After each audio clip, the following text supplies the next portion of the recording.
Watu 36 wamefariki dunia katika ajali ya Same. Uokoaji bado unaendelea.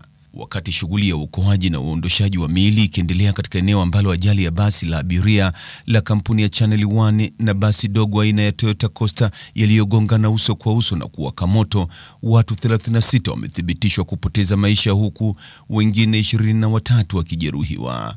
Kwa mujibu wa taarifa iliyochapishwa na gazeti la Mwananchi, imeeleza kuwa kamanda wa jeshi la zimamoto na uokoaji mkoa wa Kilimanjaro, Jeremiah Mkomagi, ambaye yupo eneo la tukio usiku huu, amethibitisha huku akisema ni taarifa za awali.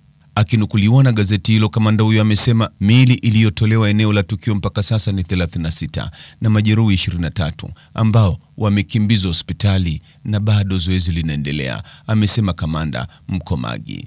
Hata hivyo, taarifa kutoka eneo la tukio ni kwamba abiria waliokuwa wamepanda Coaster kuelekea mjini Moshi walikuwa wakienda kwenye sherehe ya harusi ambayo inafanyika katika ukumbi wa Kuringe Hall ambao upo Moshi mjini. Tutaendelea kukufahamisha taarifa kuhusiana na tukio hili.